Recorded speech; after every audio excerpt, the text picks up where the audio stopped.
I want you to take a second and think back to the absolute most frustrating part of mastering English grammar. Oh, I think I know where this is going. Right. Whether you're a native speaker trying to explain your own language to someone else or a learner staring down a textbook, there is this one specific grammatical hurdle that universally feels like hitting a brick wall. Prepositions. Prepositions, specifically the seemingly chaotic, completely arbitrary deployment of in, on, and at. Yeah, it's a nightmare for so many people. It really is. The traditional pedagogical approach is just brutal. I mean, you learn a localized rule, and before the ink is even dry on your notes, you are assaulted by dozens of exceptions that defy any recognizable logic. Exactly. You ask yourself, why are we in a car but on a bus? Right. Or why are we at a loss for words but in a bad mood? It feels like there's no system at all. For decades, the mandate has just been rote memorization. Just drill it with flashcards and accept the chaos. Well, that entire paradigm is what we are dismantling today. And it is so overdue. We are looking at a brilliant analytical framework from a text called the Preposition Masterclass, a deep dive into in, on, and at. And its core mission posits that the chaos is an illusion. There's no randomness. None at all. Instead, there is a hidden, incredibly rigid geometric logic governing every single usage. It is a completely transformative way to view spoken language. Yeah. I mean, the traditional narrative that prepositions are just idiosyncratic linguistic quirks is genuinely one of the most pervasive counterproductive myths in language education. The central thesis we are examining today fundamentally rewires that perception. It argues that English prepositions are not arbitrary vocabulary words. They are an intuitive spatial coordinate system. A coordinate system. Yes, we were talking about dimensional geometry. As we unpack this, you'll see that we are constantly, subconsciously mapping physical dimensions onto everything around us, from our own biological bodies to completely invisible digital networks. And setting the stage for this, if you could see our studio right now, the visual aesthetic is perfectly dialed in. It really is. The backdrop behind you is this shifting array of three-dimensional geometric wireframes, Cartesian planes, star charts mapping out celestial coordinates. It looks like the navigation room of an observatory, which is exactly the mental space we need to be in. Because we aren't dissecting vocabulary today. No, we are literally mapping the dimensional space of human thought. Okay, let's unpack this. If we are throwing out the flashcards and treating language as a geometric construct, what are the actual foundational rules of this system? Well, we have to start by completely divorcing these terms from their grammatical labels, right? We need to look at them strictly as mathematical dimensions. Okay, so take us to the ground floor. The framework begins with at. In this geometric system, at represents 0 dimensions. 0. Right. It's a singularity, a specific point, a single coordinate in time or space. It has no depth to sink into, it has no length to travel along, and no width to rest upon. It is just an exact, infinitesimally small location. Right, like a pinpoint on a GPS map. When you zoom all the way out, a massive city is just a single dot. You aren't interacting with its streets or its buildings. You are just establishing its position relative to everything else. Precisely. You strip away all the complexity and volume of the object, reducing it to a coordinate. Got it. Then we escalate the complexity by moving up a dimension to on.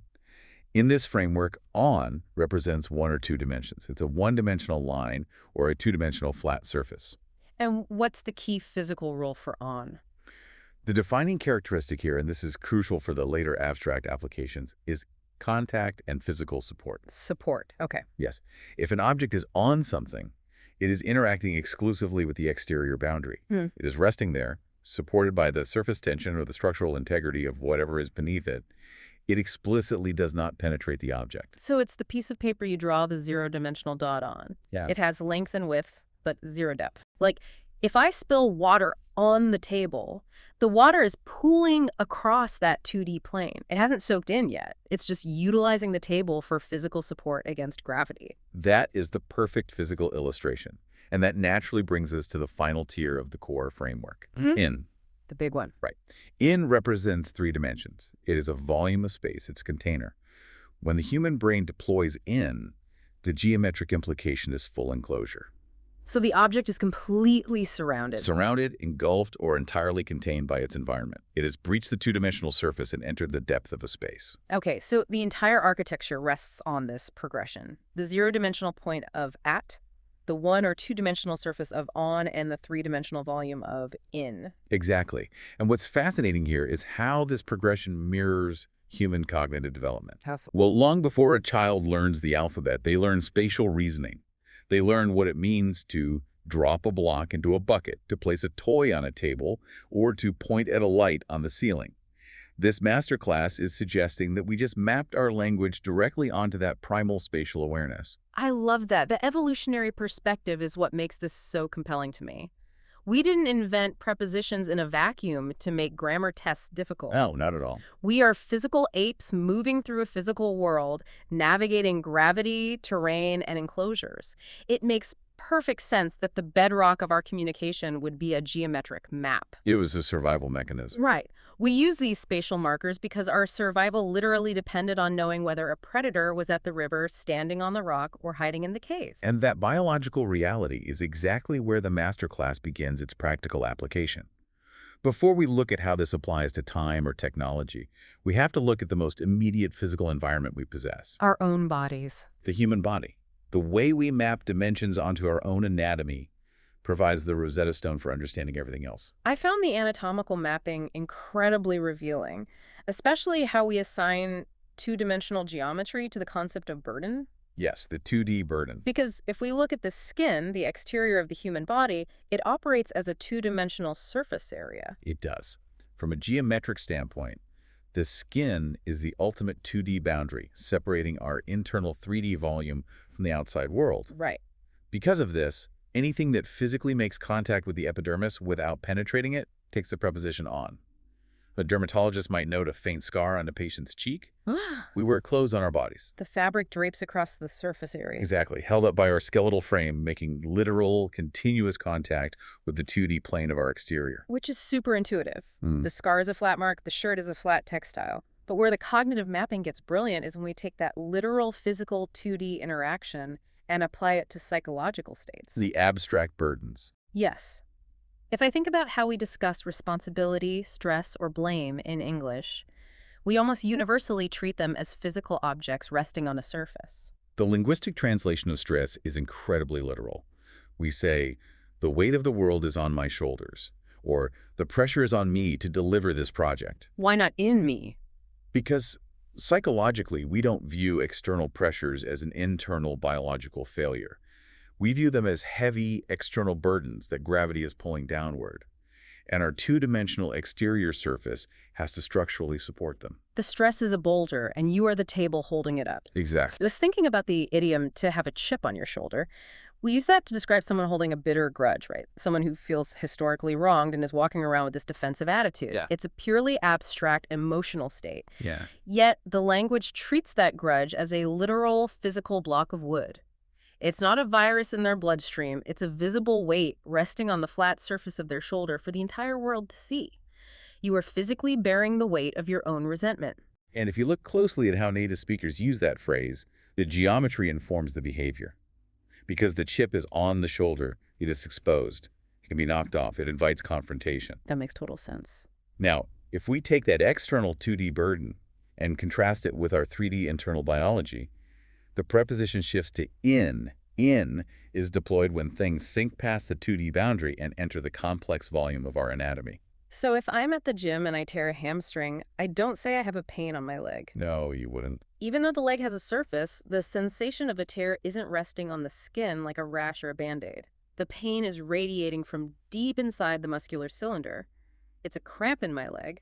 The symptom is enclosed within the 3D container of my biology. Yes, the dimensional depth is what dictates the word choice. And this internal versus external boundary produces one of the most consistent errors for non-native speakers. Oh, specifically regarding facial anatomy, right? Exactly. Because the eyes are physically located on the surface plane of the face, a logical learner will often assume the 2D rule applies. They might say, he looked me on the eyes. Which sounds completely wrong to a native speaker. But the correct native phrasing is to look someone in the eyes. Which, if we are strictly talking about physical anatomy, sounds a bit like a horror movie. You don't want someone physically penetrating your eyeball. No, absolutely not. But it's not anatomical, is it? It's deeply psychological. But pure poetry, codified into grammar. Ugh. Across countless cultures, the eyes are not perceived merely as reflective 2D orbs resting on the face. They are the windows to the soul. Windows have depth. They represent depth. When you look someone in the eyes, the geometry implies that your gaze is bypassing the two-dimensional surface of their cornea and plunging directly into the three-dimensional container of their consciousness. You are entering their mind. It's about intimacy and access. You observe a scar on their face, but you look in their eyes to see who they really are. Perfectly said. That leads perfectly into how we use "in" to describe identity itself. The text brings up the phrase, "music is in my blood." If someone is a multi-generational musician, they don't say music is on them. Because if it were on them, it would be an accessory. It would be a temporary state that could be brushed off and removed like a coat or a burden. Right. By saying music is in my blood, you are claiming that the abstract concept of music has been fully integrated into your three-dimensional biological container. It circulates through you. It is inescapable and foundational to your existence. The container defines the contents, and the contents define the container. Okay, so that covers the 2D surface of the skin and the 3D volume of our internal biology. But how does a human being operate as a zero-dimensional dot? If "at" strips away all depth and surface area, how can we apply it to a human body without turning someone into an abstract mathematical concept? We apply it exactly by turning them into an abstract mathematical concept. Yes. We use "at" for the body when we intentionally strip away all human depth, emotion, and biological reality, reducing the body part to nothing more than a target coordinate. So, treating a person purely as a point in space. Precisely. If we look at aggressive interactions, this becomes very clear. The feral dog snapped at my heels. The angry driver pointed a finger at my nose. Ah. In these scenarios, the 3D complexity of the heel or the nose is completely irrelevant to the action. The dog isn't trying to understand the anatomical volume of your heel. It is calculating a single point in space where its teeth need to intersect with your physical location. Your heel is just coordinate X on the dog's mental targeting system. Exactly. It's the laser pointer effect. A sniper doesn't look in the target's eyes, they aim at the target's head. The laser dot doesn't care about the emotional depth or the surface area, it merely designates a 0D point of intersection. That's a great analogy. Think about a mosquito in the summer. While it's flying around, it might dive at my head. My head is just a 0D navigational waypoint. When it lands, it is resting on my arm, engaging with the 2D surface. And when it bites, I feel the allergic reaction in my arm, the 3D biological response. The entire spatial narrative is told through the shifting prepositions. That is an elegant synthesis of the physical geometry. And mastering that physical bodily mapping is the required prerequisite for understanding the next much more difficult cognitive leap. The abstract world. Yes, because once we leave the physical boundaries of our anatomy, we have to navigate what the masterclass terms the abstract world. How do we map spatial dimensions onto things that literally do not exist in physical space? How do you apply geometry to an emotion, an economy, or an era? This is the crux of why prepositions feel so impossible to learners. It's one thing to say that coffee is in the mug. I can see the mug. I can see the coffee going inside the 3D space. But how do you explain to a student why they are in a bad mood?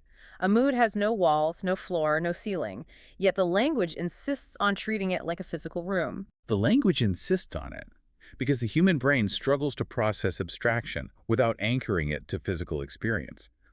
We discussed earlier how "in" represents a 3D container. Psychologically, when we experience intense abstract states, we perceive them as environments that fully enclose us. They dictate the climate of our reality. Exactly. So we say someone is in love, in trouble, or in a panic. It's environmental immersion. If I am in a bad mood, the geometry implies I have crossed a threshold into a specific emotional architecture. I woke up, stubbed my toe, spilled my coffee, and essentially walked through a doorway into the bad mood room. A bad mood room. I like that. I am completely surrounded. Everywhere I look, my perception is colored by the walls of this 3D state. I am trapped inside it until I can find a way to step out. And that environmental immersion applies to macro concepts just as effectively as micro emotions. Consider economics. Okay. A financial analyst will say the manufacturing sector is in a recession. A recession is merely an abstract statistical aggregate of declining GDP, rising unemployment, and lower retail sales. Yeah. You cannot touch it. But we geometrically map it as a massive, sweeping 3D container that envelops the entire country. Precisely. Every citizen, every business is enclosed by its parameters, breathing its economic air. It's the same logic for careers, isn't it? If someone asks what I do, I say, I am in broadcasting, or she is in finance, or he is in the military. Yes, professional containers. I'm entirely surrounded by the ecosystem of my profession. It has its own vocabulary, its own hierarchy, its own cultural norms. I operate deep inside that professional container. If I said I was on broadcasting, it would sound like I was just standing precariously on top of a radio tower. Exactly. On lacks the depth of professional immersion. Now, since you brought up on, we should pivot to how we map the 1D line and the 2D surface in the abstract realm. Let's do it. If in is the encompassing room of an emotion or an industry, on is the path we walk or the foundation we rely upon. Let's explore the path concept first, the 1D line. When dealing with abstract plans, timelines, or trajectories, the brain visualizes a literal one-dimensional line drawn forward through time. Therefore, we use on to indicate alignment with that line. We say the negotiations are on the right track or the construction project is on schedule. I instantly visualize a locomotive. A train is not enclosed inside the tracks. It rests heavily on top of the two steel rails, propelling forward along a defined 1D vector. Exactly. If an abstract project is on schedule, it hasn't derailed. It is gliding perfectly along the incline drawn on the calendar. What happens if we deviate? We say things have gone off track, completely abandoning the 1D path and spiraling into undefined space. The linear tracking is vital, but we must also return to the 2D concept of structural support we established with the human shoulder. In the abstract realm, we use on to indicate profound dependency. Consider the phrase, my survival depends on your help. Here's where it gets really interesting, because we use the word depend all the time without thinking about the physical physics of it. But geometrically, it's a structural engineering metaphor. It absolutely is. Visualize a massive stone bridge. The horizontal span of that bridge, which represents your survival or your success, cannot float in midair. It must rest its tremendous weight upon the vertical support pillars, which represent my help or my funding. The span makes continuous 2D physical contact with the pillar. Yes, it leans its gravity onto it. If the pillar is removed, the span collapses. Thus, your survival literally rests on my help. That fundamentally enriches how I hear the phrase depends on. It's not just a conditional logic statement, it's a plea for structural support. And I see that same supportive geometry when the masterclass analyzes mental focus. We say, I am concentrating on my studies, or I need to focus on this problem. Yes, how do you map the invisible act of cognition? You treat mental energy as a physical spotlight or a concentrated weight. Like a beam of light. Exactly. When you focus, you are projecting a beam of cognitive attention. And that beam lands and rests securely on the surface area of the subject matter. You're placing your intellectual weight onto the task. You haven't necessarily plunged deep into the nuanced depths of it, yet if you do, you might get lost in the work, shifting to the 3D container. Right. But the initial sustained act of directing your attention is resting it on the surface. I want to throw a curveball at you here because this brings up a distinction I've always found fascinating. The difference between having something on my mind and having something in my mind. Geometrically, how does the framework handle that? That is a phenomenal edge case that perfectly validates the theory. Let's apply the dimensions. If something is in your mind, it is stored within the 3D container of your memory or your imagination. It's an internalized thought, a dormant memory, or a deeply held belief. I have a picture of my childhood home in my mind. It is enclosed in your mental filing cabinet. But if something is on my mind... If something is on your mind, it is moved out of the storage container and is currently resting heavily on the 2D surface of your conscious awareness. It is an active burden. Like the chip on the shoulder. Exactly. If you say, I have a lot on my mind lately, you aren't talking about passive memories. You are talking about active worries, stressors, and tasks that are physically pressing down on your immediate cognitive surface. It's the psychological equivalent of carrying a heavy backpack. That is astonishingly precise. In my mind is the hard drive. On my mind is the active RAM currently being taxed by a heavy workload. Okay, so we've mapped 3D states and 2D or 1D paths and burdens. We are left with the 0D dot in the abstract world. If at is a specific coordinate, how do we use it for invisible concepts? We use it whenever we need to extract a single metric from a vast sliding scale. Anytime the abstract world requires a specific measurement, like reading a dial, a thermometer, or an economic chart, we invoke the zero-dimensional dot. For instance, velocity in finance. Okay, give me an example. We say, the turbine is spinning at 10,000 RPMs, or the central bank is borrowing money at a high interest rate. Right, because an interest rate isn't a room you walk into, nor is it a path you travel along. It is one specific zero-dimensional tick mark plotted on a massive financial graph. The RPM of an engine is just a single point on the tachometer dial. You are interacting with that exact mathematical coordinate. And the masterclass explores how we use this zero-dimensional coordinate to describe the absolute extremities of human experience, what it refers to as boundary conditions. Mhm. Think of the phrase, he is at the peak of his career, or more dramatically, she is at her wit's end. At her wit's end. Yeah, That's such an evocative idiom for total exasperation. But let's break down the geometry. If her patience or a cognitive endurance is a physical object, it's essentially a long piece of rope. exactly. As she deals with mounting stress, misbehaving children, or an impossible workload, she is metaphorically traveling along the 1D line of that rope. Right. But eventually, the rope runs out. She reaches the final millimeter. And that absolute final extremity is no longer a line. It is a single, zero-dimensional dot marking the absolute limit of her sanity. By saying she is at her wit's end, we are reducing the complex psychological state of exhaustion to a final terminal coordinate. If she takes one more step, she falls off the dot into the abyss. It creates such a visceral sense of precariousness. You can't stand on the end of your wits because there's no surface area left to support you. You are just balancing on a pinpoint. Now, I want to transition to a space where these dimensions are pushed to their absolute limits. Section 4. Yes. Section 4 of our analysis takes us into the digital frontier. The masterclass calls this the tech special. And for me, this is where the genius of human cognitive mapping really shines. We invented computers, the internet, server architecture, a completely invisible, ethereal realm of ones and zeros that has no physical mass. Right. Yet to interact with it, we aggressively impose the exact same physical geometry we use to navigate a forest. We had no other choice. The human brain cannot intuitively conceptualize non-physical data streams. So during the digital revolution, as we built these invisible architectures, our language organically mapped ancient spatial concepts onto new technology. Which brings us to the biggest debate. The most prominent debate for learners is always platform versus stream geometry. Why do we declare that we are on YouTube, but when we describe the contents, we say the actor is in the video? I have had this exact argument with people. Why am I on the internet, on Google, on Twitter, on a website, but the moment I click a thumbnail, the preposition flips? What is the spatial difference between a website and a video? The spatial difference is the perception of a stage versus a world. The text posits that digital platforms like YouTube, Facebook, or a general web page are conceptualized by the human brain as grand two-dimensional stages. A stage.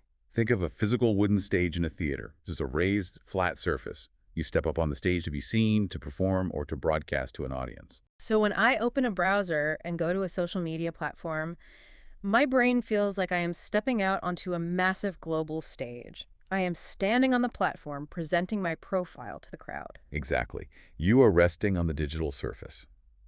But a video is entirely different. A video is not a surface. It is an environment. Right. When you click play on a video, you are no longer looking at the flat stage. You are looking into a three-dimensional world that has been synthetically constructed within the borders of that screen. Because it has depth. The screen glass is flat, but the world depicted within it has depth, lighting, architecture, and movement. It is a digital container of visual and audio information. It's the Alice in Wonderland effect. You walk on the flat surface of the website, but you fall down the rabbit hole into the 3D volume of the video.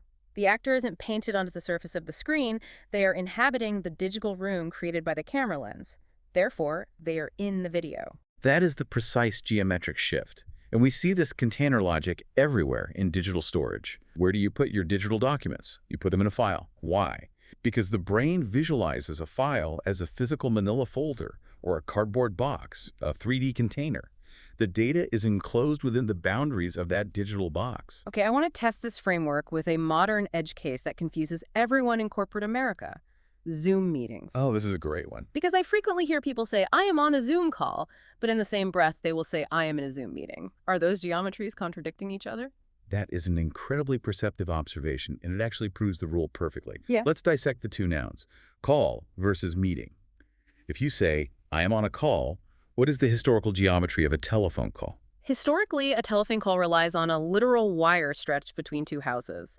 A wire is a one-dimensional line. Even with cell phones, we visualize invisible frequencies as linear paths. So if I am on a call, I am writing that 1D line of communication. Exactly. The call invokes the 1D transmission path. But what is a meeting? A meeting historically takes place inside a physical conference room, a 3D container with 4 walls where people sit in a circle. So when you say, I am in a Zoom meeting, your brain is overriding the digital nature of the software and treating the Zoom interface as a virtual 3D room. We pretend we are enclosed together. Yes, you and your colleagues have metaphorically stepped inside this digital container to converse. That is brilliant. On a call emphasizes the 1D connection. In a meeting emphasizes the 3D shared environment. We do the exact same thing with written communication. If I am talking to my mother across town, I might say we are talking on the phone, writing the 1D wire. But if I type out a message, I say I wrote it in an email. Because an email is an envelope. It's a digital box. You pour your paragraphs of text, your PDF attachments, and your images into the 3D volume of the email, seal it, and send the entire container away. And the masterclass provides one final hardware example that I think beautifully ties all 3 dimensions together into a single vignette. The act of typing at a desk. If someone asks where I am in the office, I say, I am at my computer. Let's break down why.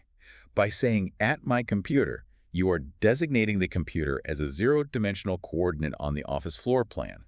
You aren't physically inside the monitor, nor are you sitting on top of the tower. It is just your location dot. But while I am sitting at that 0D coordinate, my physical hands are resting on the keyboard, because the keys form a rigid 2D physical surface that supports the weight of my fingers while I type. And what are you doing while your hands are on the keyboard? You are deeply immersed in your work. If we connect this to the bigger picture, it is truly staggering to contemplate. We have constructed a reality filled with fiber optic cables wrapping the globe, wireless internet signals bouncing off satellites, and massive server farms running quantum calculations. It is essentially magic. Yeah, it really is. Yet human cognition is so deeply rooted in the physical world that we instantly map these invisible miracles onto the exact same basic geometric principles our ancient ancestors used to describe a rock resting on the ground or a bear hiding inside a cave. We cannot escape our spatial reality. Our neurobiology demands a physical map. We turn Wi-Fi signals into tightropes and digital folders into cardboard boxes just to keep from losing our minds. Now, once you internalize this mapping, you unlock a completely new level of fluency. The masterclass refers to this as high-level nuances. This is where native speakers actively manipulate the chosen dimension to change the entire reality of a sentence. It's not about finding the correct preposition.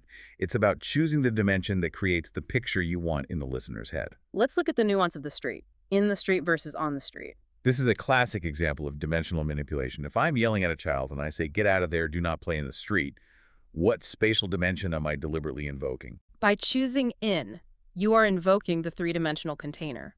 You are forcing the listener to picture the street not as a line on a map, but as a physical trench. You are standing on the asphalt, the curbs rise up on either side of you, the buildings tower above you, and you are fully enclosed within the highly dangerous 3D flow of zooming cars.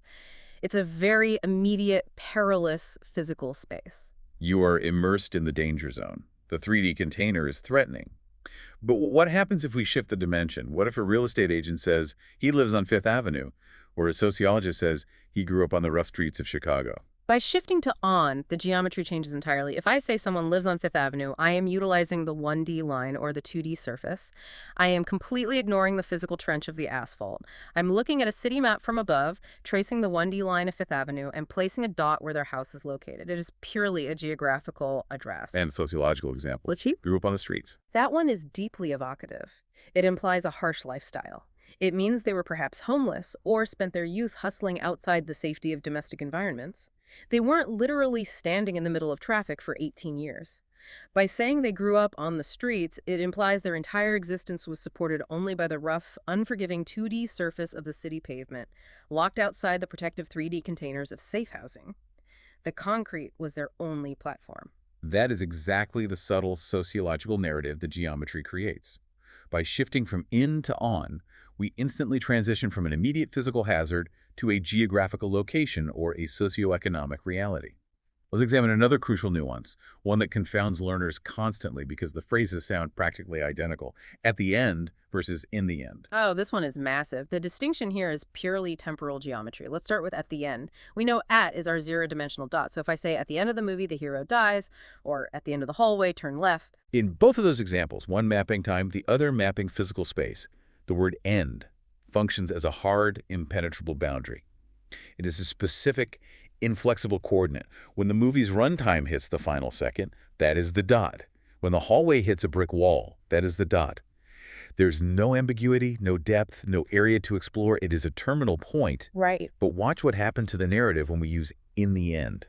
The masterclass notes that "in the end" is an abstract synonym for finally or ultimately.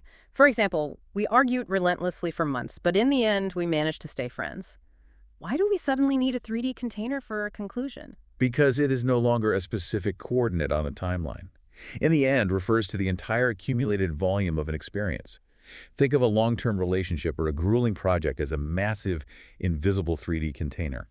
Inside that container, swirling around, you have arguments, compromises, laughter, tears, and years of shared history. It holds everything. Yes.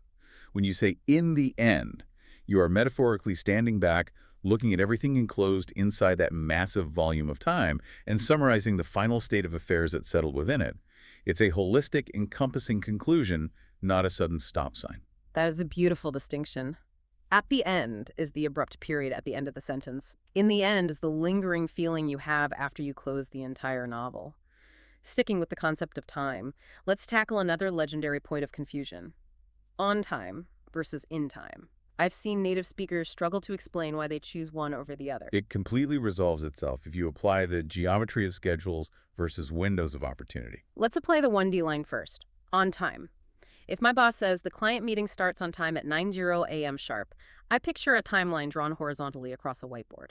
9:00 a.m. is a specific vertical dash marked on that line. If I arrive on time, my arrival lands perfectly on that exact 1D mark. I am adhering flawlessly to the drawn schedule. I am on the track. Correct. Punctuality is strict adherence to the linear schedule. Yeah. But let's change the scenario.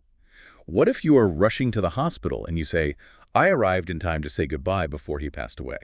By using "in," we are back to the 3D container. But how is time a container? Well, it's a window of opportunity. From the moment I realize I need to get to the hospital to the tragic moment he passes away, there's a finite, three-dimensional pocket of time available to me, a container made of hours and minutes. Yes. I am not aiming for a specific dot on a schedule. There is no scheduled appointment for this. I am simply trying to physically project myself inside that closing container of time before the wall shut completely. As long as I make it inside the volume of opportunity, I succeeded. I arrived in the time that was left. That is exactly the distinction. On time is a demand for linear precision. In time is a desperate scramble for volume inclusion. You aim for the dot with on, and you aim for the open door with in. Let's look at one final nuance before we tackle the big transportation riddle. This one brings us back to physical architecture and how perspective shifts the dimension. In the corner versus on the corner. I always used to stumble over this. Why is the potted plant in the corner, but the street musician is standing on the corner? It's the same geometric shape, two lines meeting at an angle. It is the same shape, but the orientation of the human observer completely reverses the dimension. It is a matter of being enclosed versus being exposed. If you say the plant is in the corner of the living room, where are you standing? I'm inside the house. Exactly. You are inside a larger 3D container. From the inside, the corner is created by two interior walls meeting and wrapping their arms around a space. The walls literally reach inward and enclose the area in 3 dimensions. The corner forms a microcontainer within the macrocontainer of the room. Therefore, the plant sits comfortably in it. The walls are hugging the plant. It's a space of psychological enclosure. But if I change my perspective and go outside, if I say, meet me on the corner of 5th and Main. If you are standing outside on the sidewalk, the physical architecture is no longer wrapping around you. The exterior walls of the buildings are pushing outward, thrusting you into the open air. You are completely exposed. You are not inside a container. Right, because you're on the street. Therefore, your brain visualizes the intersection of the two 1D streets and recognizes that you are standing exposed upon the flat 2D surface where they cross. You are standing on the corner platform. And if you zoom out to a city map, you might say, the bank is located at the corner, reducing the entire intersection to a 0D dot. But you are definitively not in the corner, because there is no architectural embrace to hold you. This framework gives the speaker so much deliberate power.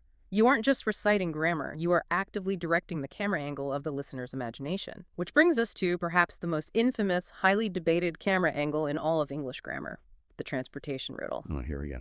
This is the absolute bane of ESL students taking proficiency exams, and it routinely causes arguments among native speakers who realize they don't actually know why they speak the way they do. The fundamental trap. How do you know whether you are in a vehicle or on a vehicle? It is the ultimate puzzle. To a learner, it appears entirely capricious.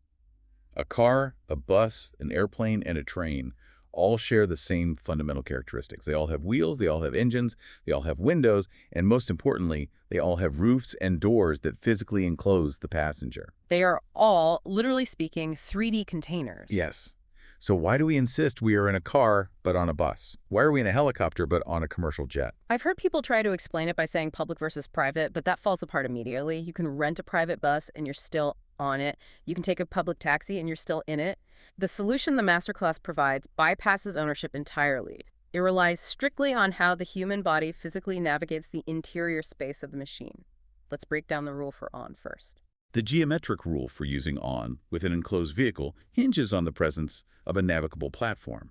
We use on for vehicles that possess a floor space large enough and tall enough that a human being can stand fully upright and walk around while the vehicle is in motion. Consider a city bus, a subway train, a commercial Boeing 747, or a cruise ship. Think about the choreography of boarding those machines. When I board a commercial flight, I don't immediately fold myself into a tiny box. I step through the door, stand up straight, and I walk down a long aisle to find my row. I am using my feet to traverse a flat surface. Exactly. Because the defining spatial interaction is walking across a floor, your brain categorizes the entire massive machine not as a restrictive box, but as a mobile stage, a deck, a platform. The ceiling is so high it ceases to feel like an immediate enclosure, and the floor becomes the dominant geometric feature. You are treating the vehicle as a 2D surface, and therefore you are on the plane, on the train, on the ship. That solves the large vehicles. But what about the obvious exceptions? What about a bicycle or a motorcycle? I can't stand up and walk around on a Harley Davidson, yet I am definitely on a motorcycle. That isn't an exception. It's just a return to the purest, most basic definition of on. A bicycle, a motorcycle, or a horse provides absolutely no 3D enclosure. There are no walls, no doors, no roof. It is purely a mechanical or biological chassis that you straddle. Your body physically rests its weight upon the 2D exterior surface of the leather seat. You are supported against gravity by the exterior of the object, just like a heavy burden resting on a shoulder. Thus, you ride on the bike. Right, the open-air saddles are pure 2D support. Now let's contrast the walking platforms and the saddles with the 3D containers. The rule for in. The text dictates that in is used for small restrictive vehicles where you must sit down immediately upon entering. In a car, in a taxi, in a helicopter, in a fighter jet. Visualize the physical bodily movement required to enter a sedan. You do not step onto a platform and stroll to your seat.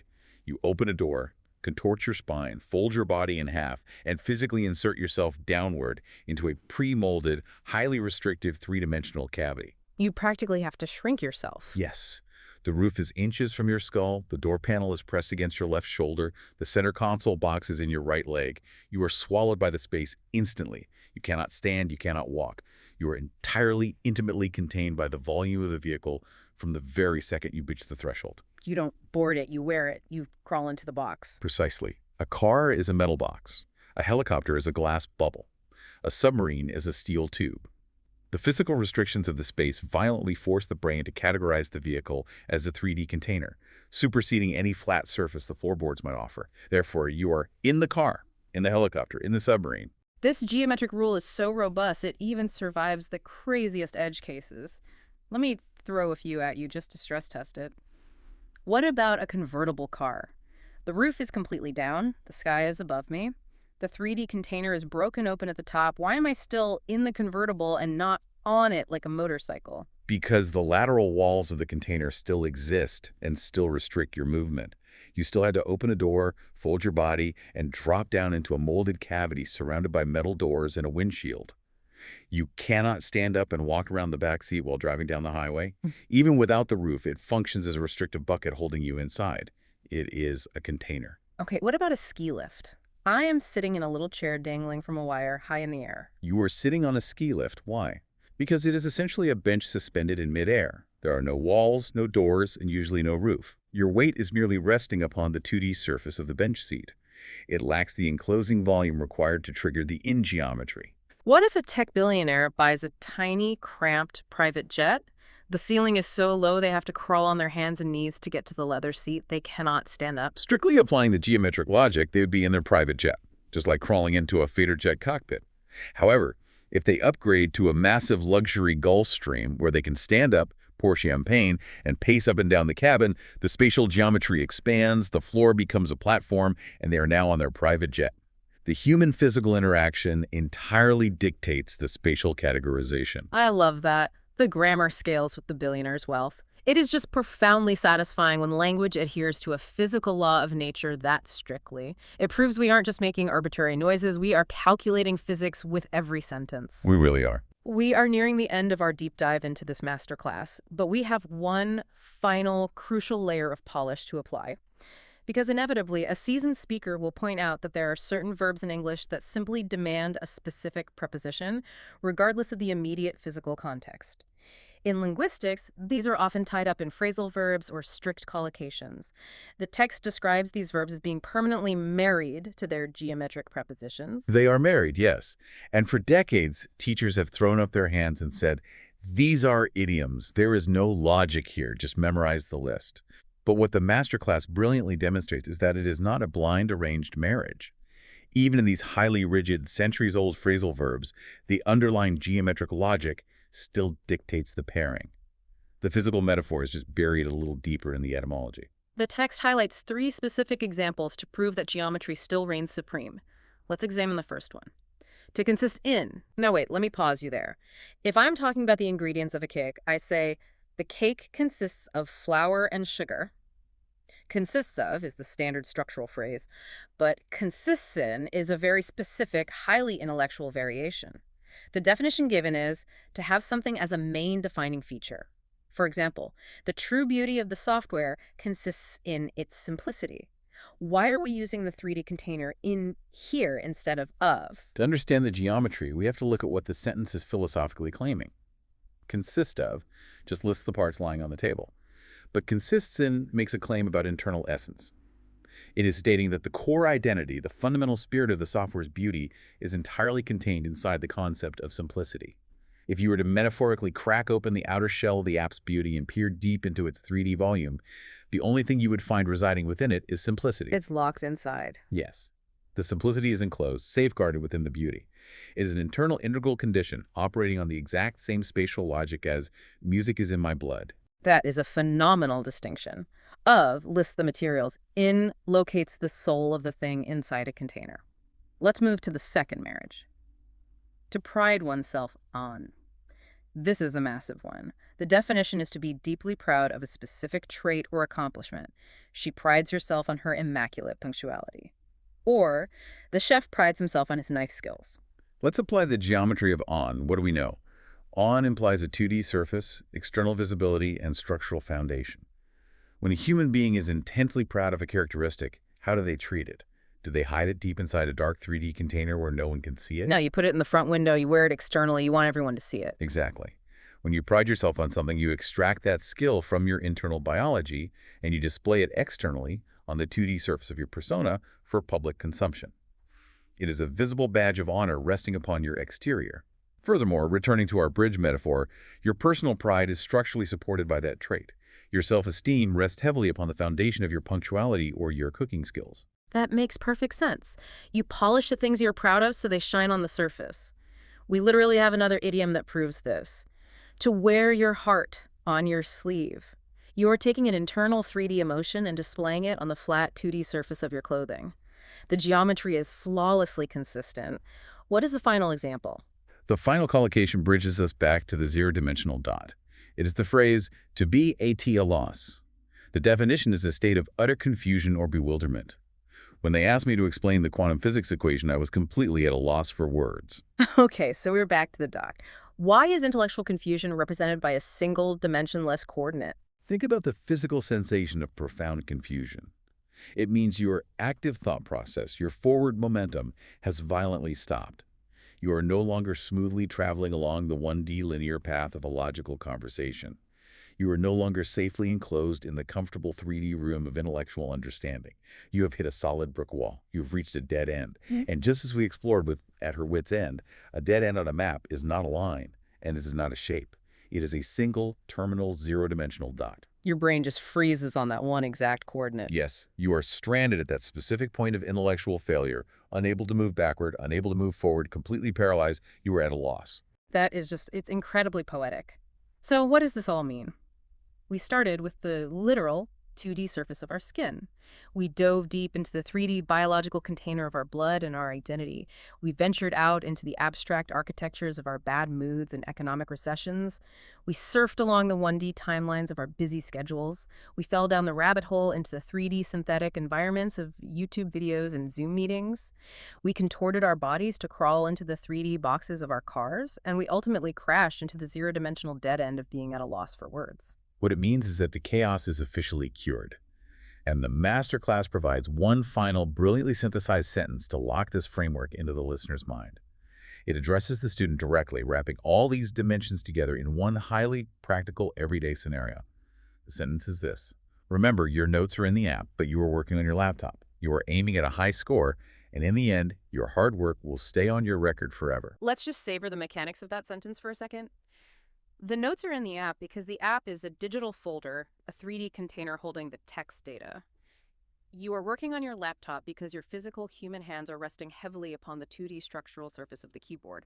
You are aiming at a high score because a score is a single, zero-dimensional numerical target you are firing your efforts toward.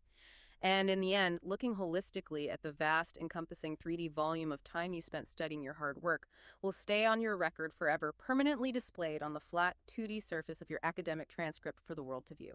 It is an absolute masterclass in linguistic synthesis. Every single preposition in that complex sentence is performing exactly the geometric function we have decoded today. It proves that English is not a random collection of exceptions, it is a highly calibrated instrument for mapping physical space. But taking a step back from the grammar rules and the test scores, this entire framework raises an important question, one that borders on the philosophical and dives deep into cognitive science. The source material has unequivocally proven that our everyday language flawlessly maps complex abstract emotions, rigid corporate schedules, and totally invisible, ethereal digital technologies onto the ancient, physical 0D, 1D, and 3D spaces of our ancestral environments. Right. We treat the cutting-edge internet exactly like a wooden theater stage, and we treat our psychological patients like a fraying piece of hemp rope. Precisely. So what does that geometric dependency tell us about the human brain?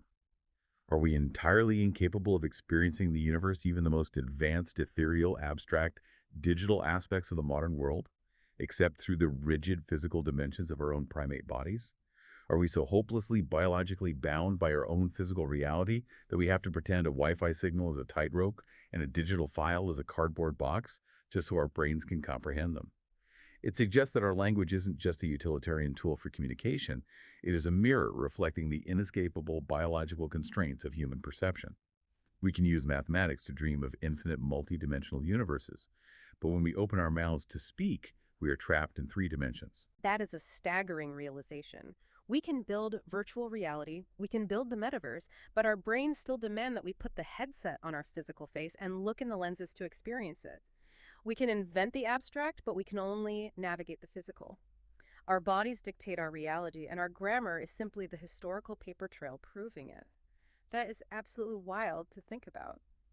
Well, to all of you listening, thank you so much for joining us on this incredibly expansive deep dive.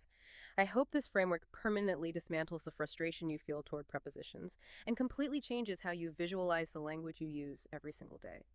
Throw away the flashcards. Stop trying to memorize arbitrary rules and start looking closely at the geometry of the world around you. Pay attention to the physical space you occupy. Draw the dots, trace the lines, and visualize the containers. If you understand the shape of your reality, you will always know the right word to use. You are guaranteed to see and speak about things differently today. Until next time, keep exploring the dimensions.